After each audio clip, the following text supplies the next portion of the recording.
The air conditioner rattled in my cramped apartment, its wheezing breath barely cooling the sticky summer heat that pressed against my skin. Outside, Chicago's South Side hummed with the usual Friday night chaos.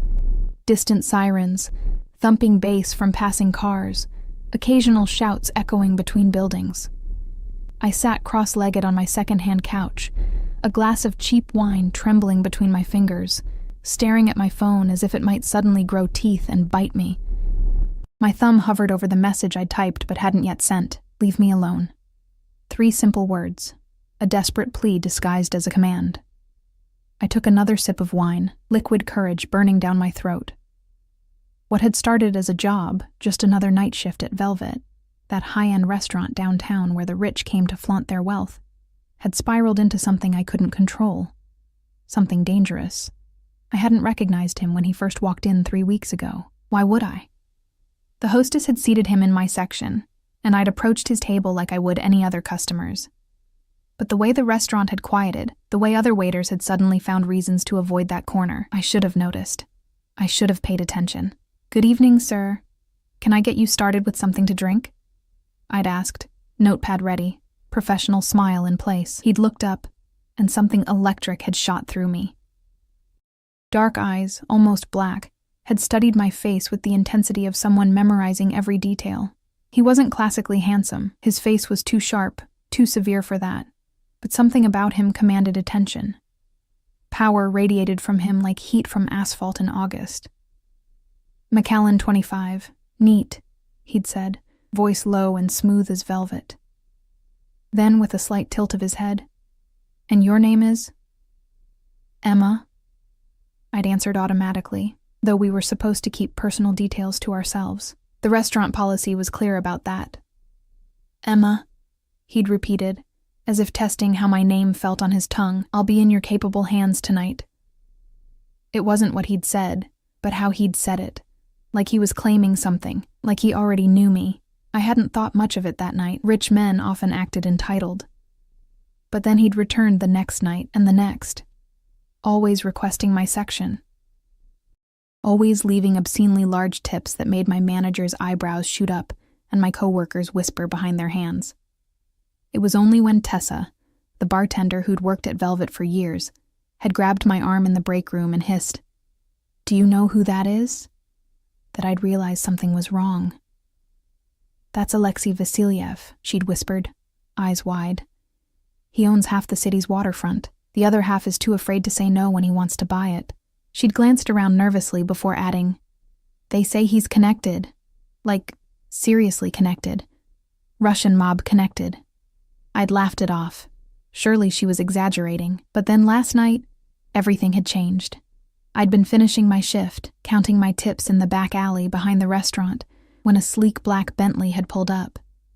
The window had rolled down to reveal those same dark eyes. "Emma," he'd said, my name still sounding like a possession on his lips.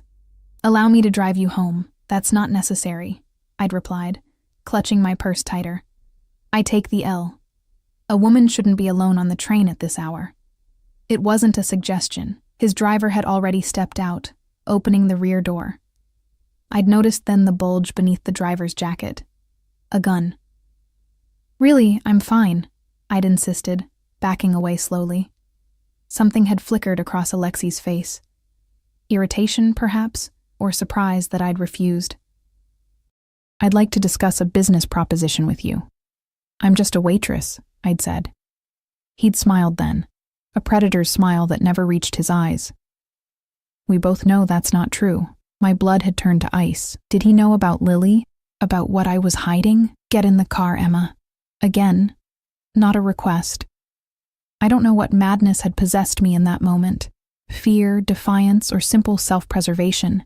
But I'd turned and run, sprinted through back alleys and side streets until my lungs burned, taking a convoluted route home that had me doubling back and changing directions until I was sure I wasn't followed.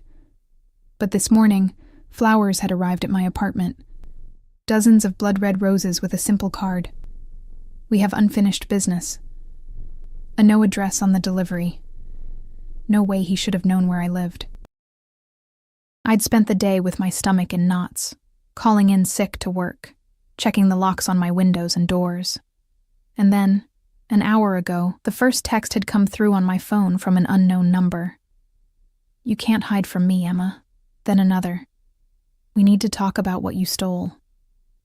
I hadn't stolen anything, at least not personally, but I knew exactly what he was referring to. My ex, Danny, Lily's father, had bragged once about taking something valuable from some Russian big shot. I'd thought it was just another of his lies, his endless schemes that had finally landed him in prison 6 months ago. But now I realized the Russian big shot must have been Alexei Vasilyev, and whatever Danny had taken was serious enough for this man to hunt me down. With a deep breath, I finally pressed send on my message. "Leave me alone." The response came almost instantly. Too late. My phone started ringing immediately. I let it go to voicemail. It rang again, and again. I watched in horror as the missed call notifications piled up. 5, 8, 12, 15. After the 15th call, a new text appeared. "Open your door, Emma." My heart stopped. A gentle knock echoed through my apartment, so soft it was almost polite. I froze, not daring to breathe. Another knock, slightly firmer. "I know you're in there." His voice, muffled by the door but unmistakable, sent chills racing down my spine. "We can discuss this civilly, or I can have Mikhail break down the door." "Your choice." I thought of Lily, my sweet 4-year-old daughter, sleeping at my neighbor Mrs. Patel's apartment for the night. Thank God she wasn't here. Whatever was happening, whatever trouble Danny had gotten me into, at least she was safe. On trembling legs, I approached the door. I didn't open it, just pressed my palm against its surface. "What do you want?" I called out, hating the tremor in my voice. "Open the door, Emma." His tone was calm, patient. The patience of a man used to getting exactly what he wanted, exactly when he wanted it. "Tell me what you want first." A pause. Then, information. About Daniel Reeves. About what he took from me, and where he's hidden it. "I don't know anything about that," I said truthfully. "Danny and I split up before he went to prison. We don't talk." "And yet you're raising his daughter." Ice flooded my veins. He knew about Lily. "Open the door," he repeated. I won't ask again. My survival instinct screamed at me to stay barricaded inside, to call the police, to do anything but open that door. But a deeper instinct, the one that had kept me alive on these streets, the one that had helped me escape an abusive relationship with Danny, the one that reminded me constantly of my responsibility to protect Lily, told me that defying this man would only make things worse. I unlocked the door with shaking hands and stepped back. The door swung open, and Alexei Vasilyev filled the frame. In the harsh fluorescent light of my apartment hallway, he looked even more imposing than he had in the dim restaurant. Tall and broad-shouldered, dressed in an impeccably tailored charcoal suit that probably cost more than 6 months of my rent. Behind him stood a mountain of a man, bald and expressionless, eyes constantly scanning the hallway behind them. Alexei stepped inside without waiting for an invitation, his gaze sweeping over my humble apartment. The second-hand furniture, the faded curtains, the stack of bills on the coffee table, the framed photo of Lily and me at the lakefront. "You should answer when I call," he said conversationally, as if we were discussing the weather. He moved to my kitchenette, opening a cabinet and examining my mismatched mugs. "How did you get my number? My address?" I demanded, trying to sound braver than I felt. He turned, one eyebrow raised slightly. "Is that really the question you want to ask me right now?" I swallowed hard. "What did Danny take from you?" A flicker of approval crossed his face, there and gone in an instant. "Something irreplaceable, something that belongs to my family." "I don't know anything about it," I repeated.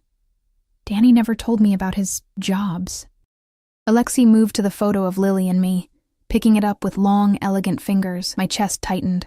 I wanted to snatch it away from him, to keep his darkness from touching even the image of my daughter. "Beautiful child," he murmured. "She has your eyes." He set the photo down carefully, then turned to face me fully. "Daniel contacted you last week, from prison." It wasn't a question. He knew, somehow, about the visitor request form that had arrived in the mail, about the collect call I'd rejected. "I didn't speak to him," I said. "But he's trying to reach you," Alexei pressed, taking a step closer to me. which means he wants something, and given his current accommodations, I suspect it's about what he took from me. I backed up until my legs hit the couch. I haven't talked to Danny in months. The last thing I want is him back in our lives. Alexei studied my face, his dark eyes searching for deception. Whatever he saw there must have convinced him, because he nodded slightly. Perhaps we can help each other then, he said. I doubt that. The words slipped out before I could stop them. To my surprise, the corner of his mouth lifted in what might have been amusement. You're afraid of me, he observed. Shouldn't I be? Yes, he answered simply. But not for the reasons you think. He glanced at his watch, platinum, gleaming in the dim light of my apartment. Pack a bag. You're coming with me. What? No, I shook my head vehemently. I'm not going anywhere with you, your daughter, he said, and my blood ran cold. She's staying with your neighbor tonight. Mrs. Patel in 3C, if I'm not mistaken. Terror, unlike anything I'd ever known, clawed at my throat. Leave her out of this. I have no intention of involving a child, he said, his voice hardening. But others might not be so principled. Daniel stole from dangerous people, Emma. People who won't hesitate to use whatever leverage they can find, including a 4-year-old girl. Are you threatening my daughter? My fear transformed instantly into protective rage. I'm offering to protect her. He stepped closer, close enough that I could smell his expensive cologne, sandalwood and something deeper, darker, and you. But to do that, I need you somewhere secure, somewhere my enemies can't find you while we resolve this situation. Why would you protect us? You don't even know us. His expression changed then, something complex and unreadable passing across his features. Because Daniel Reeves took something from me that I intend to recover. And at the moment, you and your daughter are my best leads. He checked his watch again. You have 10 minutes to pack essentials for yourself and the child. Mikhail will accompany you to collect her from your neighbors. And if I refuse? Alexei's eyes met mine, and for a moment, I glimpsed something like regret in their depths. Then I leave. And you take your chances with the other interested parties. They're watching this building as we speak. As if to punctuate his words, a car with tinted windows slowly cruised past on the street below my window. I felt trapped, cornered, a mouse choosing between the teeth of a cat and the snap of a trap. 10 minutes, I whispered, already calculating what Lily would need, what documents I should grab. Alexei nodded once, then turned to Mikhail. Secure the perimeter. I'll stay with her. As Mikhail left, Alexei moved to the window, positioning himself slightly to the side of the frame as he peered out at the street below. In that moment, with his guard slightly lowered, I saw not just the dangerous man who had invaded my life, but something else. A vigilance born of constant threat. The posture of someone who lived with danger as a companion. What had I gotten myself into? Or rather, what had Danny gotten us into? I moved to my bedroom, aware of Alexei's eyes following me, and began to pack, knowing that whatever happened next would change our lives forever. The back of Alexei's car was a different world.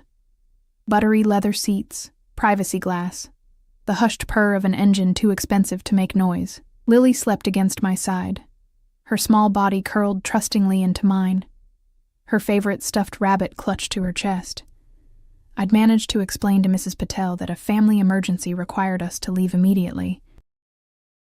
The kind old woman had helped me gather Lily's things, concern etched on her face as she'd glanced at Mikhail's imposing figure waiting by the door. You call me if you need anything, yes? She'd whispered, squeezing my hand. I'd nodded, not trusting my voice, wondering if I'd ever see her again. Now, as we glided through Chicago's night streets, I stroked Lily's dark curls and tried to calm the panic threatening to overwhelm me. Across from us, Alexei worked silently on a laptop, the blue glow illuminating the sharp planes of his face. He hadn't spoken since we'd left my apartment, giving me space to collect my daughter and whisper reassurances I wasn't sure I believed myself. Where are you taking us? I finally asked, my voice barely audible over the soft classical music playing through hidden speakers. Alexei looked up, his gaze moving from me to Lily and back again. Somewhere safe. That's not an answer. A hint of that almost smile touched his lips again. One of my properties outside the city. Remote, secure, and unknown to most of my associates. How long do you intend to keep us there? Until I recover what was taken. His eyes narrowed slightly. Or until I'm convinced you truly know nothing about it. I shifted Lily gently, careful not to wake her. And then what? You'll just let us go back to our lives? That depends on what happens between now and then. He closed his laptop, setting it aside. Tell me about Daniel Reeves. The request startled me. Why? You seem to know everything already.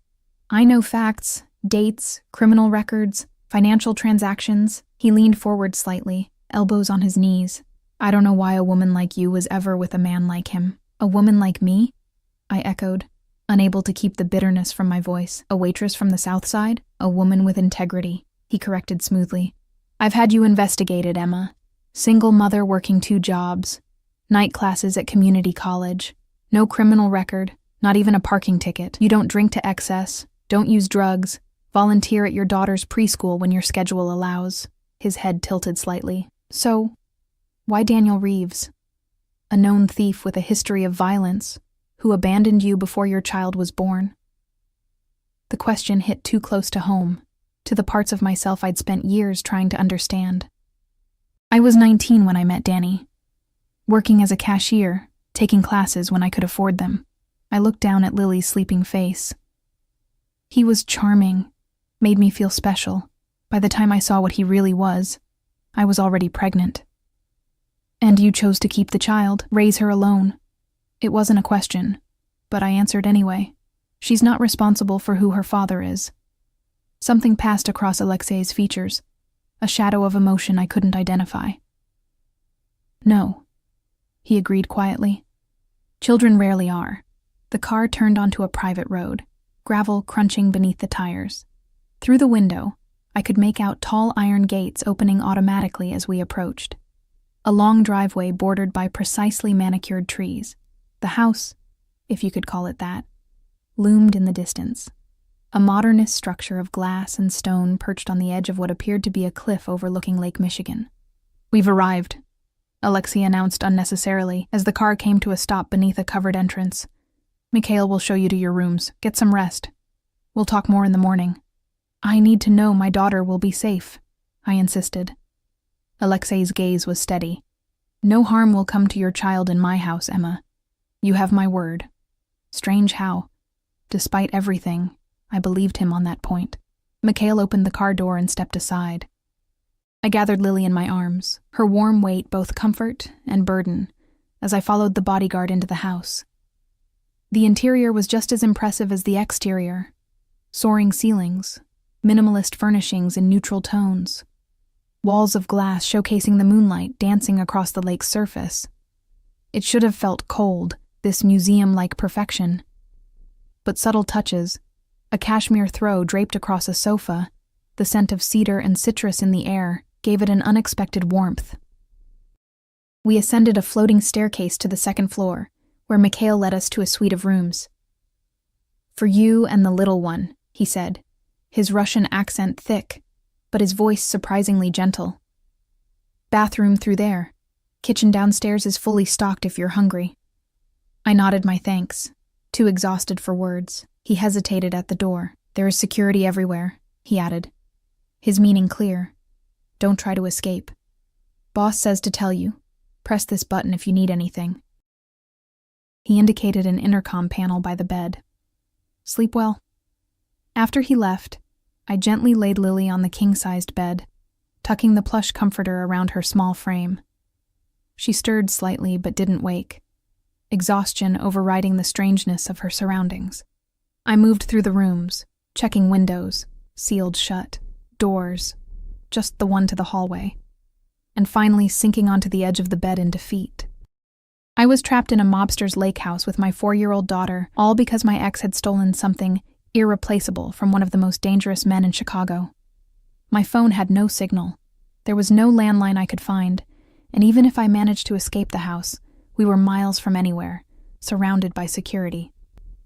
Tears burned behind my eyes, but I refused to let them fall. Crying wouldn't help us now. I needed to think, to plan, To figure out what Danny had taken and where he might have hidden it. That was our only way out of this nightmare. I must have fallen asleep despite my resolve to stay awake, because the next thing I knew, sunlight was streaming through the windows, and Lily was patting my cheek with her small hand. "Mommy, where are we? This isn't Mrs. Patel's house." I forced a smile, brushing her curls from her face. "We're staying somewhere special for a little while, baby. Like a vacation." Her eyes widened. A vacation? Like in the books? We'd never been able to afford a real vacation, but Lily loved the picture books about children visiting beaches and theme parks. "Something like that," I said, my heart breaking at her excitement. "Why don't we get you dressed and find some breakfast?" She nodded eagerly, already distracted by the novelty of our surroundings. I helped her dress in the clothes I'd hastily packed, then took a quick shower myself, all the while listening for sounds of Lily through the bathroom door. When I emerged, wearing jeans and a simple t-shirt, the most practical clothes I'd packed, I found Lily standing at the window, mesmerized by the view of the lake stretching endlessly toward the horizon. "It's so big, Mommy. Is it the ocean?" "No, sweetie. That's Lake Michigan. Remember we went to the beach there last summer?" "But it looks different," she insisted. "That's because we're seeing it from up high and from a different place along the shore." I took her hand. "Come on, let's find that breakfast." We ventured out into the hallway, which was empty but clearly monitored. Small cameras nestled discreetly in the corners of the ceiling. I followed the scent of coffee downstairs, Lily chattering excitedly beside me about the huge, fancy house. The kitchen was a chef's dream, gleaming stainless steel appliances, marble countertops, a massive island in the center, and there, leaning against that island with a mug in his hand, was Alexei. He'd abandoned yesterday's suit for dark jeans and a charcoal sweater that looked casually expensive, his dark hair slightly damp as if from a recent shower. The change in attire didn't make him any less intimidating. "Good morning," he said, his eyes moving from me to Lily with interest. Lily, suddenly shy, pressed against my legs. I rested a protective hand on her shoulder. "Are you hungry?" he asked, directing the question to Lily. She nodded silently. "Marina has prepared breakfast," he continued, gesturing toward a woman I hadn't noticed, working quietly at the stove. "Pancakes, I believe." With blueberries, Lily's eyes lit up. Pancakes were her favorite, but she remained pressed against me, uncertain. "Why don't you sit at the table, sweetheart?" I suggested, guiding her to the breakfast nook overlooking the lake. "I'll bring your pancakes in a minute." Once she was settled, I turned back to Alexei, keeping my voice low. "I need to know what's going on. What exactly did Danny take from you? And why do you think I know anything about it?" Alexei set his coffee mug down. "Not here," he said quietly, nodding toward Lily.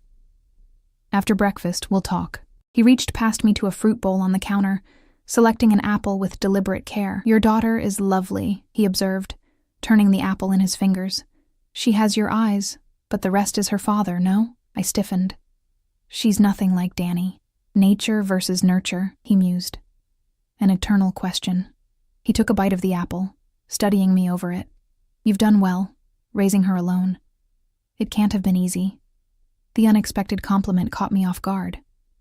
"She's worth it," I said simply. Something flickered in his eyes, respect perhaps, or something deeper. "Yes," he agreed. "Children always are." Marina approached with a plate of pancakes, ending our strange moment. "For the little one," she said with a thick Russian accent and a warm smile that transformed her stern features. "And more for you both when you're ready." I thanked her and brought the plate to Lily, cutting the pancakes into bite-sized pieces before returning to Alexei, who had moved to the large windows overlooking the lake. "Why am I really here?" I asked, keeping my voice low enough that Lily couldn't hear. "If you've had me investigated as thoroughly as you claim, you must know I have no idea what Danny took or where he hid it." Alexei turned to face me, his expression unreadable. "Perhaps? But Daniel believes you know, or that you have access to it, which means others believe the same." "Others? Who?" "Business competitors," he said vaguely. "People who would be less considerate of your daughter's welfare than I am." A chill ran through me. "So, we're what, bait?" Leverage against Danny? Protection, he corrected. And yes, leverage, but not in the way you think. He stepped closer, his voice dropping further. The item Daniel took is a family heirloom. Valuable financially, but irreplaceable sentimentally.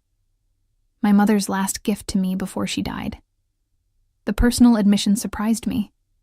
I hadn't expected this cold, calculating man to speak of sentiment or family. What was it? I pressed. He hesitated, then said, a Fabergé egg, one of the lost imperial eggs, believed destroyed during the Revolution. It's been in my family for generations, passed down in secret. My mind reeled. I'd learned about Fabergé eggs in an art history class. Exquisite jeweled creations made for Russian czars, many lost to history. They were worth millions. Danny stole a Fabergé egg from you? That's impossible. He was a small-time thief, not some international art thief. Daniel was merely the instrument, not the architect, Alexei said dismissively. He was hired by someone who knew of the egg's existence and my possession of it. Someone who has since gone suspiciously silent.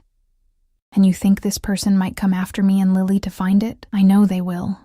His certainty sent ice through my veins. They've already tried. The car watching your apartment last night wasn't my men. I thought of how close danger had come to my daughter, and felt sick. I don't know anything about any egg, I insisted. Danny never mentioned it.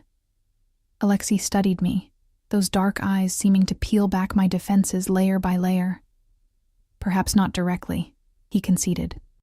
But there may be clues in things he said, places he frequented, people he associated with. I cut all ties with Danny's world when Lily was born. And yet he's reaching out to you now. From prison, Alexei pointed out. Why? What changed? I had no answer. The prison call. The visitor request. They had confused me too. After years of silence, why would Danny suddenly want to see me? Unless... The storage unit. I murmured. The realization hitting me suddenly. Alexei went very still. What storage unit? I hesitated, unsure if I should reveal even this small piece of information, but if it could help get us out of this situation faster. Danny rented a storage unit when we were together. He kept things there he didn't want in the apartment, tools for his jobs, mainly. After he went to prison, I stopped paying for it. The company sent a notice a few weeks ago saying they were going to auction the contents for non-payment. Interest sharpened Alexei's gaze. Where is this unit? South Shore. One of those anonymous places where they don't ask questions. He nodded thoughtfully. We'll investigate it immediately. He pulled out his phone, presumably to message Mikhail or another of his men. What happens if you find your egg there? I asked. Alexei's eyes met mine. Then you and Lily go home, with compensation for your trouble. And if it's not there? His expression darkened slightly. Then we keep looking. A delighted squeal from Lily interrupted us. She'd discovered she could see boats on the lake from her seat. Tiny white triangles of sail cutting across the blue expanse. Look, Mommy, boats! I forced a smile. I see them, baby. When I turned back to Alexei, I was startled to find him watching Lily with an expression I couldn't quite read. Something almost wistful. She's never seen sailboats before. He asked quietly. Not up close. We don't exactly frequent yacht clubs.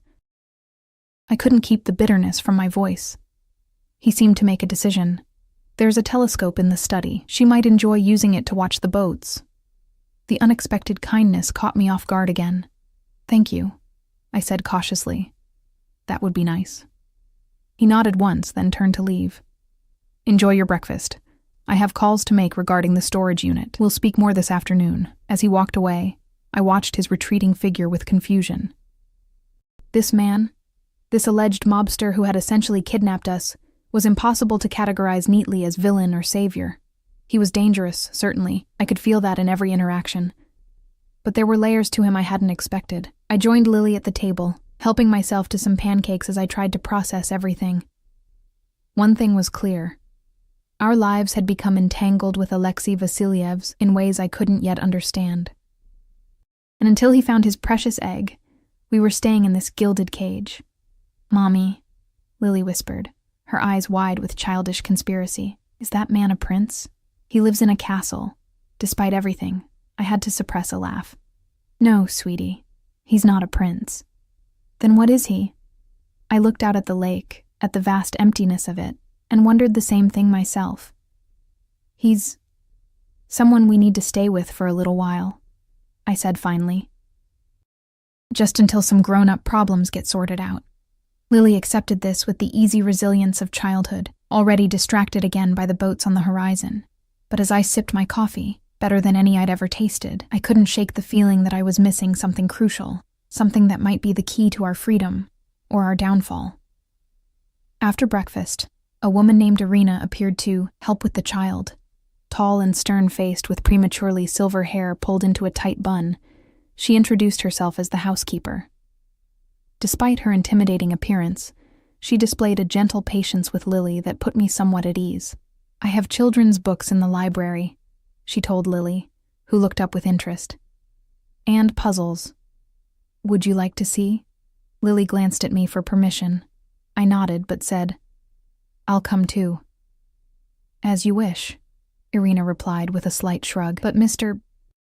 Vasiliev requests your presence in his study when you have settled the child." My stomach tightened. "Where is his study?" "End of the main hallway, double doors. He is expecting you." Her tone made it clear this wasn't optional.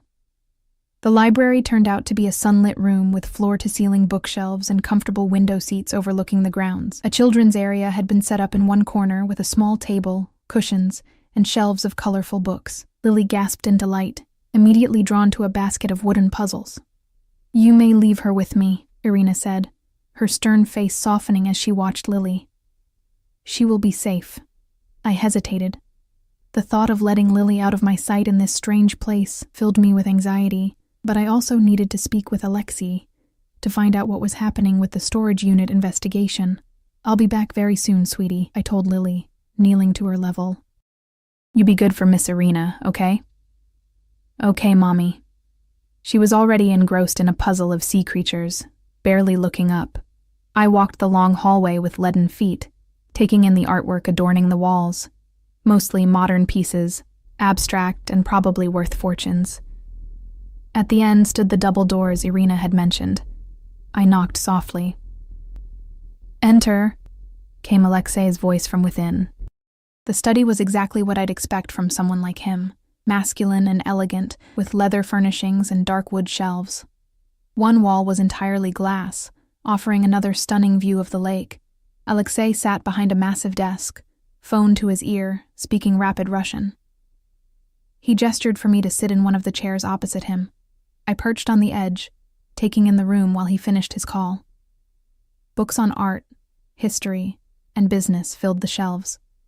A chess set with carved stone pieces sat on a side table, a game apparently in progress. No personal photos, though. Nothing to humanize the space. Alexei ended his call and set the phone down, fixing those dark eyes on me. "Your daughter is settled. For now." I clasped my hands in my lap to stop their trembling. "Have you found anything in the storage unit?" "My men are there now, but there's a complication." He leaned back in his chair. "The unit was opened and emptied 2 days ago." My stomach dropped. "That's impossible. The auction wasn't scheduled until next week." "It wasn't the storage company." His expression hardened. "Security footage shows 2 men entering with what appears to be Daniel's key. They took everything. Danny's in prison. How would someone get his key? Perhaps he gave it to an associate. Or perhaps someone took it from him." Alexei's fingers drummed once on the desk. "I need to know everyone Daniel was working with before his arrest." I shook my head. "I told you. I cut ties with that part of his life. He didn't bring his business associates around after I got pregnant. Think, Emma." His voice remained calm, but urgency tinged the edges. "Did he ever mention names? Locations? Did he ever have you hold anything for him? Deliver packages, make calls?" "No," I insisted. Then, remembering something. "Wait. There was someone he mentioned a few times. Called him the Professor. I thought it was just a nickname." Alexei went still. "Describe what Daniel said about this person." "Not much. Just that the professor was smart, had connections in the art world." I frowned, trying to remember. Once, when Danny came home with more money than usual, he said it was because the professor had rich clients with specific tastes. Something dark passed across Alexei's face. Dmitry Orlov, he muttered, almost to himself. Who?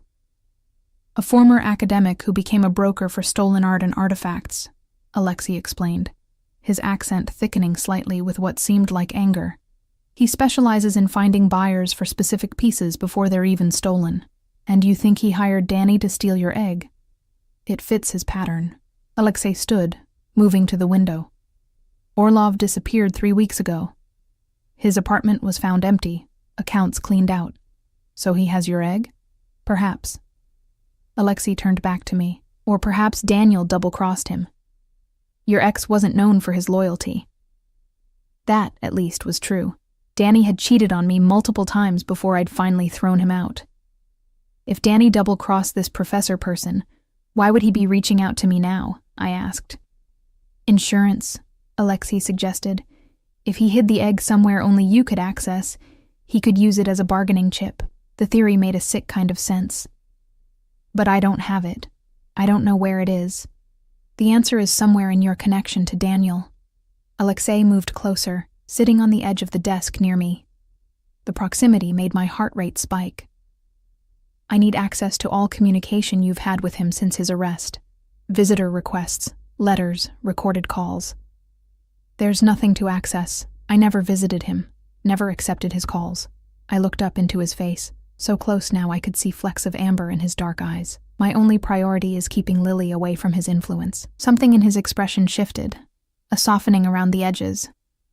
A worthy priority, he said quietly, then abruptly changing topics. You're studying accounting. The non sequitur threw me. How did you... Your textbooks, in your apartment. Of course. He'd had time to observe everything while I packed. Yes, I admitted. Night classes when I can afford them. It's taking forever, but eventually I'll get my degree. Why accounting? I shrugged. It's practical. Stable. The kind of job where you can work regular hours and be home for your child. He nodded thoughtfully. You want security for her, stability. Something I never had growing up, I said without thinking, then regretted the personal revelation. Tell me, he said simply. I don't know why I did. Maybe the stress of the situation had worn down my usual barriers. Or maybe there was something in his attentive silence that pulled the words from me. Foster care, I said, looking past him to the lake. From age 7 when my mother died until I aged out at 18.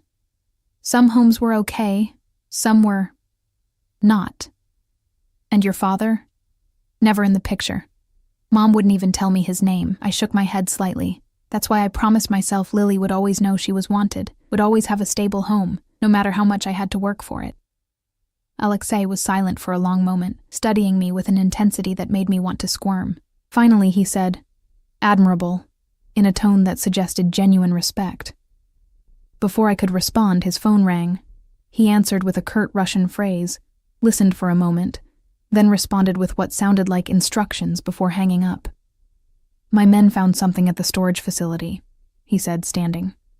Not the egg, but perhaps a lead. I need to go there personally. He hesitated, then added, Would you and Lily like to come along? There's a park nearby. She could play while I investigate. The offer stunned me. You'd let us leave the house? A ghost of a smile touched his lips. With proper supervision, of course. Mikhail and 2 others would accompany us. His expression turned serious again. I understand confinement is difficult, especially for a child. A few hours outside might be good for her, for both of you. I should have been suspicious of this sudden kindness, but the thought of getting Lily out into the sunshine, letting her run and play like a normal child instead of a prisoner, overrode my caution. Yes, I said, that would be... Thank you. He nodded once. We leave in 30 minutes. The park was a small neighborhood one, with swings, slides, and a sandbox. Lily ran for the swings immediately, her face bright with excitement. Push me, Mommy. Hi, I obliged, savoring her delighted squeals as she soared through the air. From the corner of my eye, I could see Alexei standing a short distance away with Mikhail, speaking quietly while keeping watch over the area. 2 other men I didn't recognize positioned themselves at opposite ends of the park, their attentive postures making it clear they were security, not casual park-goers. After about 20 minutes of swinging, Lily wanted to try the slide. As I helped her climb the ladder, I noticed Alexei approaching. "I need to check something at the storage facility," he said. "It's just across the street. Mikhail will stay with you." I nodded, watching as he crossed the street to the nondescript building with rows of orange garage-style doors. Mikhail moved closer to us, his large frame creating a protective shadow. "Mommy, watch me," Lily called, preparing to slide down. I turned my attention back to my daughter, clapping as she descended the slide with her arms raised triumphantly. But as she ran back toward the ladder for another turn, a black SUV pulled up to the curb. Mikhail tensed instantly, his hand moving beneath his jacket. The two other security men converged, one positioning himself between us and the vehicle. The SUV's back door opened, and a man stepped out, slender, gray-haired, with wire-rimmed glasses and the air of a distinguished academic. His smile was pleasant as he approached, but something in his eyes made my skin crawl. "Ms. Reeves," he called, his voice carrying a slight accent I couldn't place. What a pleasant surprise.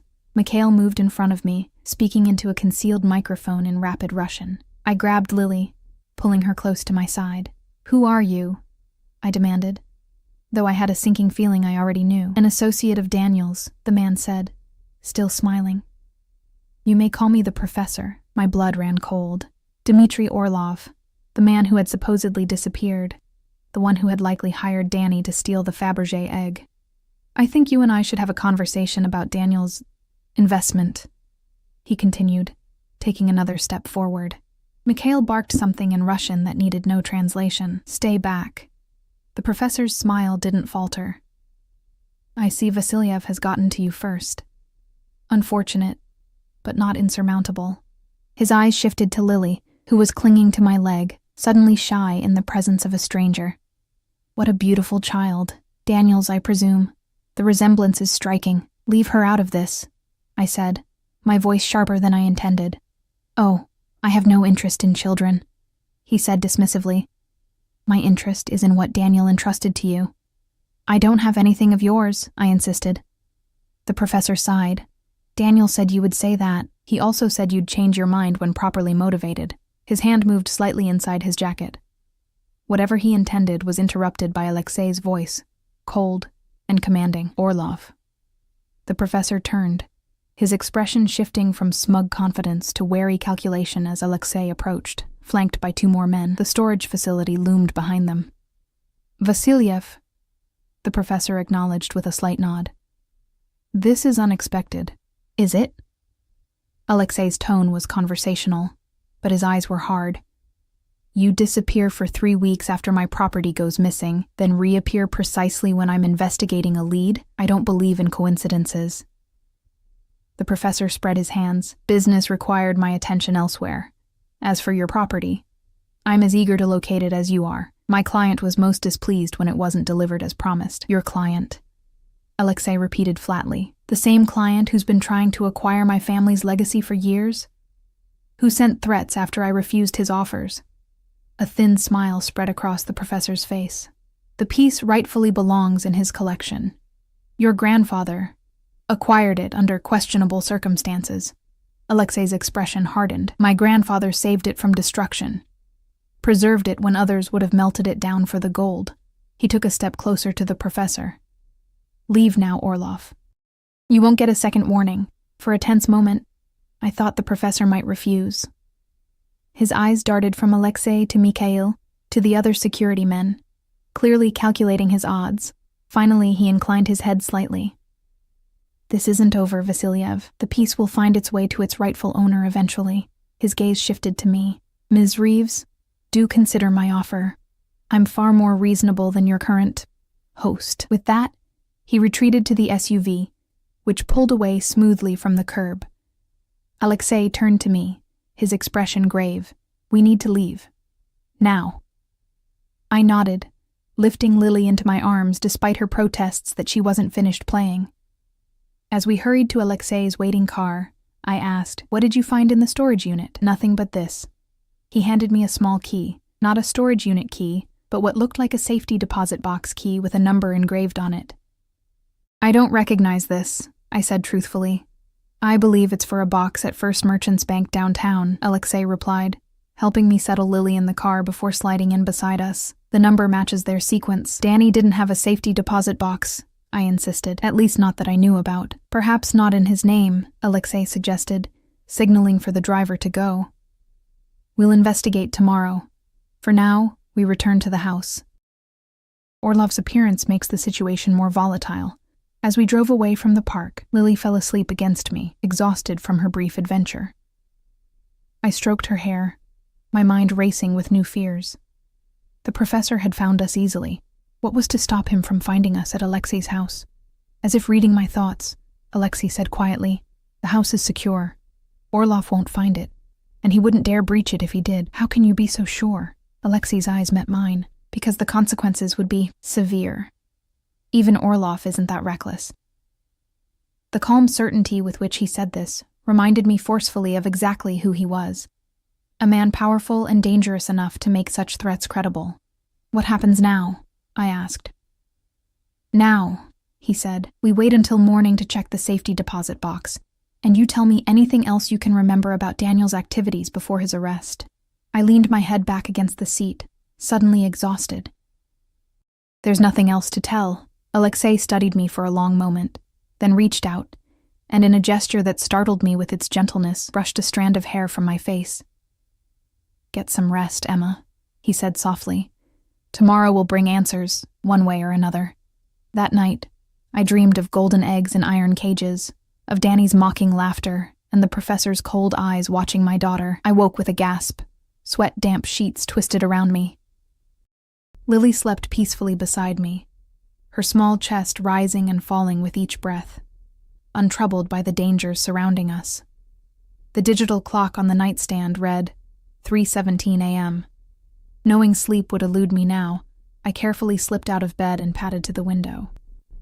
The moon cast a silver path across the dark waters of Lake Michigan, a beautiful sight that did nothing to calm my racing thoughts. I nearly screamed when a soft knock sounded at the door. Heart pounding, I crossed the room and called quietly, "Who is it?" "Alexei," came the response, his voice low and unmistakable. Frowning, I opened the door to find him standing in the dimly lit hallway. He'd changed into black lounge pants and a gray t-shirt, the most casual I'd seen him, though he looked no less imposing. "Is something wrong?" I whispered, conscious of Lily sleeping behind me. "I saw the light under your door," he explained. "Couldn't sleep?" I shook my head. "Bad dreams." Something like understanding crossed his face. "Come," he said, gesturing down the hallway. "I find a glass of vodka helps on such nights." I hesitated, glancing back at Lily. "She's safe," Alexei assured me. "There's a security guard stationed at the end of the hall, and the monitoring system would alert us to any disturbance." Still uncertain, I grabbed the small baby monitor I'd packed from my bag and placed the receiver unit near Lily. Taking the transmitter, I followed Alexei downstairs to a room I hadn't seen before.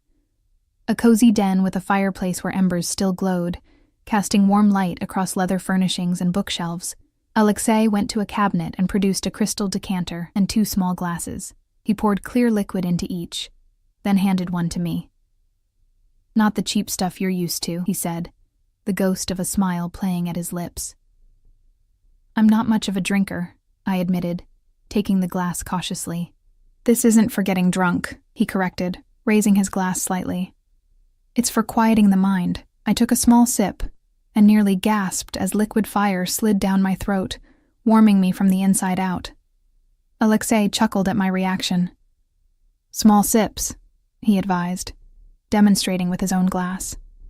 We sat in surprisingly comfortable silence for a few moments, the crackling embers the only sound in the room. I couldn't help but study him when he wasn't looking. The strong profile, the constant alertness in his posture even in this moment of apparent relaxation. "Ask your questions, Emma," he said suddenly, still gazing into the fire. "I can hear you thinking." I took another small sip of vodka for courage. "Who are you, really, beyond the rumors and the restaurant whispers?" He considered this for a long moment. "I'm a businessman with diverse interests. Some legitimate, some less so." "A mobster, you mean?" His lips quirked slightly. Such an American term, so black and white. Isn't it? You're either a criminal or you're not. The world has many shades of gray, Emma. He turned to face me fully. My father came to this country with nothing after the Soviet Union fell. Everything had been taken from our family. Wealth, position, history, everything except a few treasures my grandmother had hidden, including the egg. I remained silent, sensing there was more to the story. He built a new life here, piece by piece, sometimes cutting corners, sometimes breaking rules that had already been broken against him. His voice held no apology. By the time he died, he had rebuilt a fraction of what our family once had. And you continued his work, I supplied. I expanded it, legitimized much of it. He took a sip of his vodka. The waterfront properties, the restaurants, the investment firm. All legal enterprises. And the other parts? His dark eyes held mine. Protection. Importation of goods that face excessive taxation. Resolution of disputes outside traditional channels. You hurt people, I said. Not a question, but a statement. When necessary. He didn't flinch from the accusation. But not indiscriminately. Not without reason. Is that supposed to make it better? No, he said simply. It is what it is. I shook my head, looking down at my glass.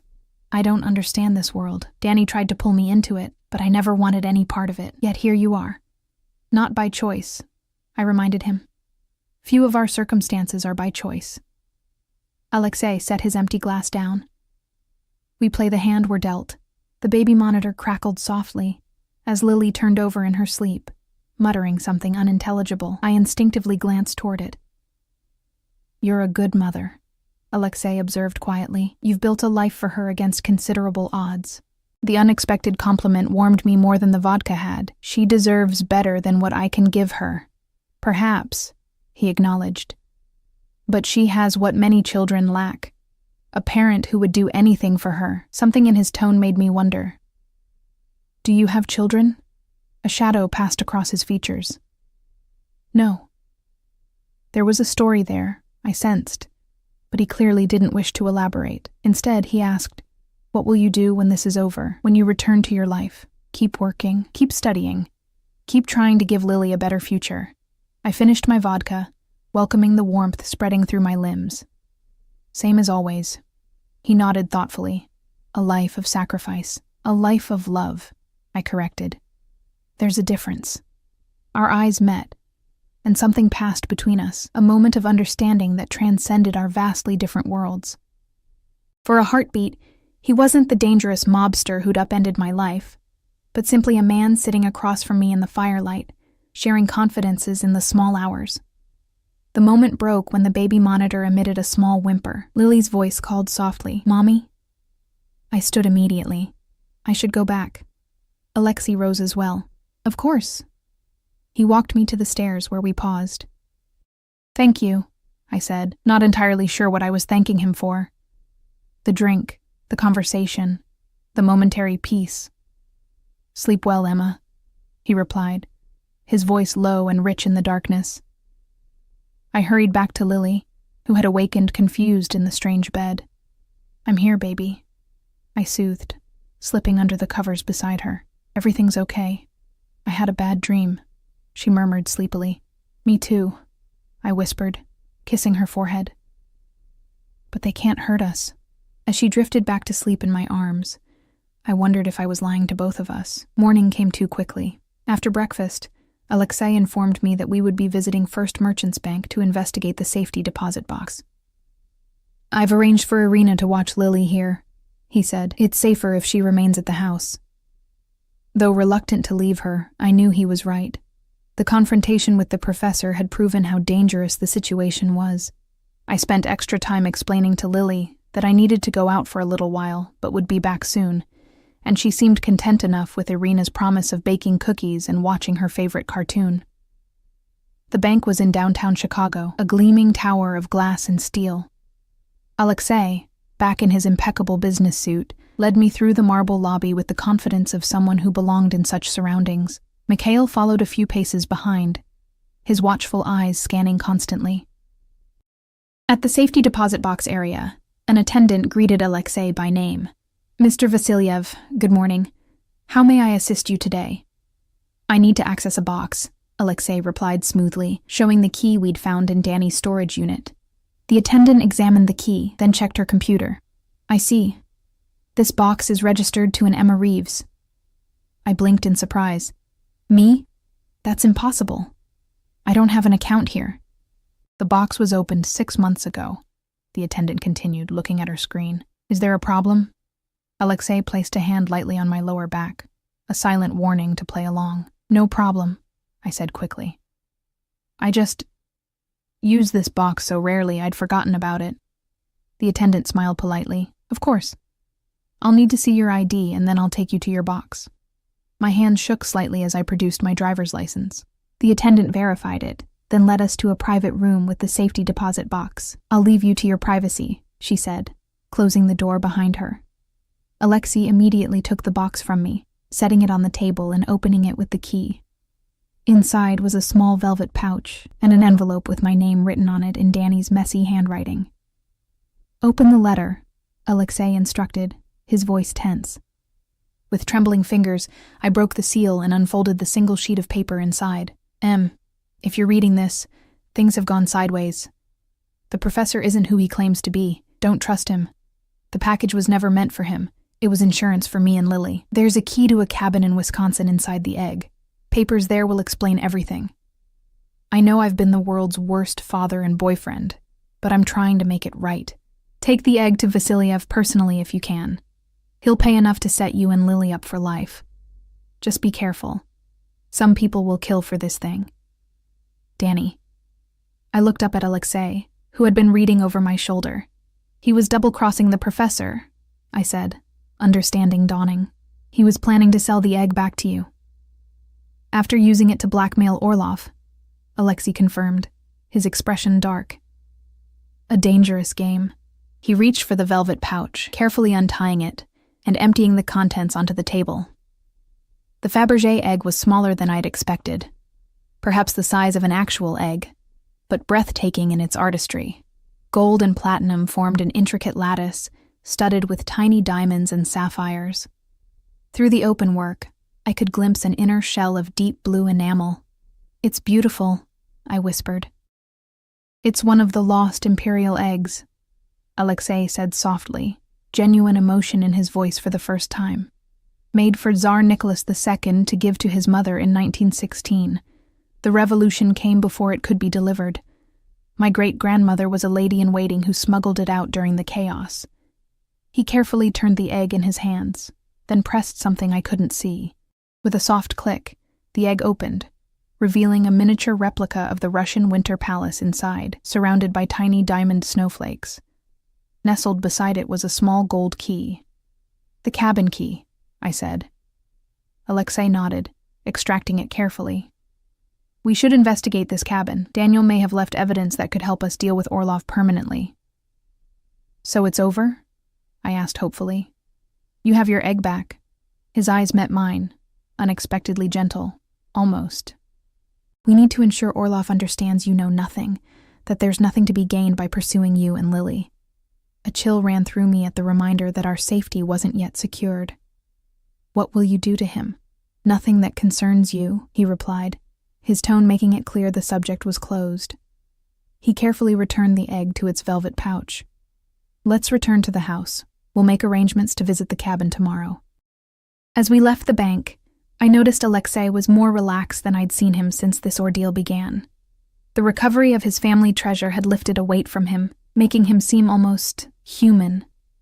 In the car, he sat closer to me than before, our shoulders occasionally brushing with the vehicle's movement. You'll be compensated generously for your assistance, he said, as we drove through the city streets. I didn't do anything, I pointed out. Danny set all this up without my knowledge. Nevertheless, he insisted, you've been inconvenienced, put at risk. I thought about what such a windfall could mean for Lily and me, an apartment in a better neighborhood, maybe even a small house. No more double shifts, the ability to finish my degree faster. Thank you, I said sincerely. Alexei studied me for a moment. You're not what I expected, Emma Reeves. What did you expect? Someone more like Daniel, Someone who would try to negotiate, to get as much as possible out of the situation. I shrugged. I just want to get back to our normal life. With Lily safe. He nodded slowly. A simple desire, yet so rare. As we pulled up to a stoplight, I caught him looking at me with an expression I couldn't quite read. For a wild moment, I thought he might say something more, might reach for my hand. But then the light changed, and the moment passed, leaving me with a strange flutter in my chest. I didn't want to examine too closely. The Wisconsin cabin was nothing like I'd imagined. Instead of a rustic hideaway, it was a modern structure of glass and cedar perched on the shore of a small private lake, accessible only by a winding dirt road that seemed to go on forever. Danny couldn't afford a place like this, I said, as Alexei's Range Rover pulled up to the house. Mikhail and another security man had followed in a separate vehicle. No, Alexei agreed, studying the property with narrowed eyes. This belongs to someone with significant resources. The key from the Fabergé egg opened the front door with a smooth click. The interior was sparsely but expensively furnished. Leather sofas, a stone fireplace, high-end kitchen appliances. Large windows offered panoramic views of the lake and surrounding pine forest. "Spread out," Alexei instructed his men in English. "Secure the perimeter first, then search the house. Look for a safe, hidden compartments. Anything unusual." As the men moved efficiently through the property, Alexei guided me to the main living area. What exactly did Daniel say in his letter? About papers being here? Just that they would explain everything, I replied, glancing around the immaculate space. Nothing about this place felt like Danny. It was too clean, too organized, too tasteful. Alexei moved to a built-in bookcase, running his fingers along the spines of leather-bound volumes. Daniel wasn't intelligent enough to orchestrate all this, he mused. Someone helped him set this up. The professor? Perhaps. Or perhaps Daniel was playing all sides. He pulled out a book, examined it, then replaced it. He always was adaptable when it served his interests. I couldn't argue with that assessment. Danny had always been a chameleon, becoming whoever he needed to be to get what he wanted. A shout from upstairs interrupted our search. "Boss, found something." We hurried up the pine staircase to the master bedroom, where Mikhail stood beside an open panel in the wall. A hidden safe now exposed. It was behind the mirror, he explained, gesturing to the ornate mirror that had been swung away from the wall. Standard combination lock, easy to crack. Inside the safe lay a manila envelope, a USB drive, and a handgun. Alexei removed the items carefully, handing the envelope to me. "Open it," he instructed. The envelope contained several documents. Offshore bank account statements in my name with a balance of $5 million, transfer records, and photographs. My hands trembled as I flipped through them. "I don't understand," I whispered. "I never opened these accounts." "Daniel did, using your identity," Alexei said, examining one of the statements over my shoulder. "The transfers coincide with the theft of the egg and several other high-value items over the past year." I stared at him in horror. He was setting me up to take the fall if things went wrong. "While ensuring Lily would be provided for," Alexei noted, pointing to a trust document naming Lily as beneficiary if anything happened to me. His own twisted version of paternal care. The revelation made me sick. Danny had placed a target on my back while convincing himself he was helping us. Alexei turned his attention to the photographs.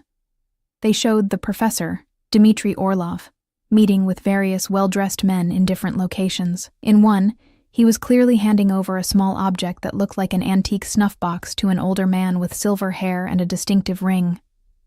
"Collectors," Alexei murmured. "Orlov's clients." He studied one photo more closely, his expression darkening.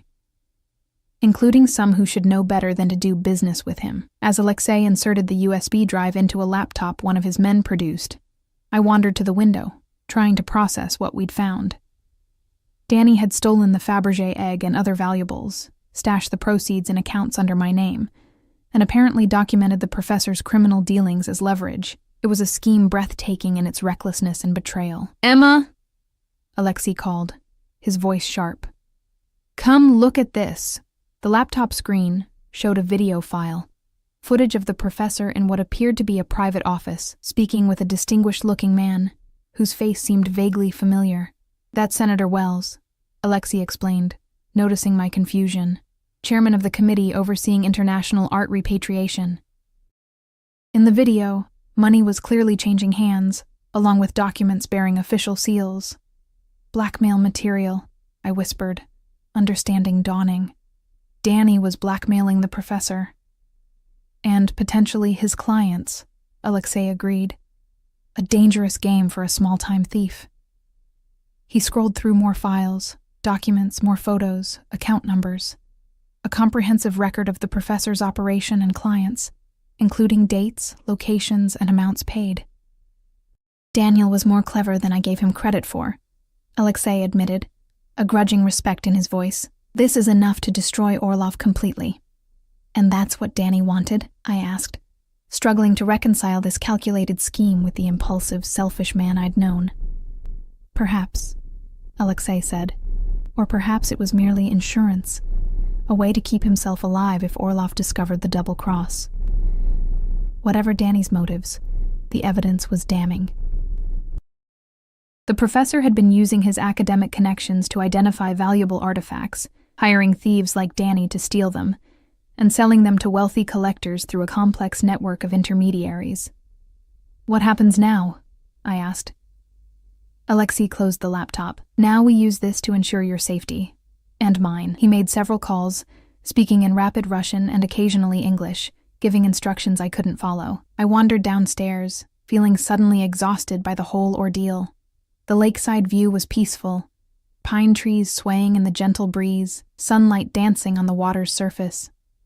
If circumstances had been different, this might have been a pleasant retreat. Instead, it represented everything I despised about Danny's world. Beautiful on the surface, but built on lies and crime. I heard Alexei's footsteps behind me, but didn't turn around. It's arranged, he said. Orlov will receive copies of select files and a clear message. If anything happens to you, Lily, or me, the complete evidence goes to federal authorities and certain international organizations. Will that be enough? I asked, finally facing him. For Orlov, yes. Self-preservation is his primary motivation. Alexei's expression was grim. As for his clients, I have other ways of ensuring their cooperation. I didn't ask for details. Some things were better left unknown. So, we're safe? I asked, barely daring to hope. Yes, he confirmed. You can return to your life, with some improvements, I think. I frowned. Meaning? The money Daniel set aside for you and Lily. It's clean now. I've had my financial people restructure the accounts, create a legitimate paper trail. $5 million, plus compensation from me for your troubles. My breath caught. I can't accept stolen money. It's not stolen anymore, he said simply. Consider it restitution for what Daniel put you through, for Lily's future. I wanted to refuse on principle, but the thought of what such resources could mean for my daughter gave me pause. No more struggling to pay bills, the best schools, a home in a safe neighborhood. Security I'd never imagined possible. I don't know, I said honestly. Alexei moved closer, close enough that I could smell that now familiar cologne. Think about it, he suggested. There's no rush to decide. We drove back to Chicago mostly in silence, the weight of everything we'd discovered lying heavy between us. By the time we reached Alexei's lake house, evening was falling, painting the sky in brilliant oranges and pinks. Lily greeted me with an enthusiastic hug, chattering about the cookies she'd baked with Irina and the fish she'd seen jumping in the lake.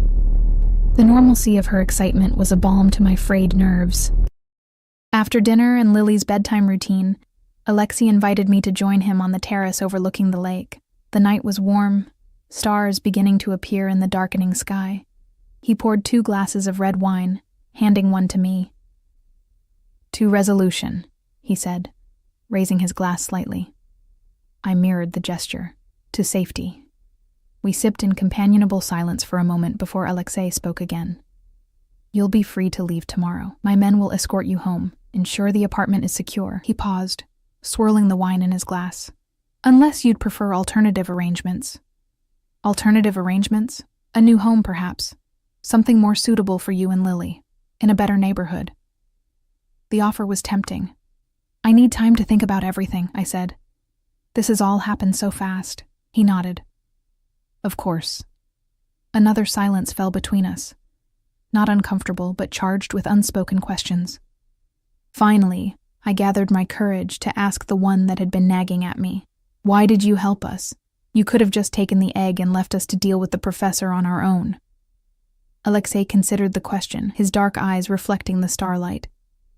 Initially it was practical. You were leverage, a way to recover what was mine. He set his wineglass down. But then? Then? I prompted when he didn't continue. Then I met Lily, he said simply. And I saw how you were with her, how despite everything Daniel had done, despite the hardships you'd faced, you'd created something pure, something worth protecting. The unexpected sincerity in his voice touched something deep inside me. For all his dangerous power and criminal connections, there was something fundamentally honorable about the man beside me. What will you do with the egg? I asked. A faint smile touched his lips. Return it to its hiding place, where it belongs.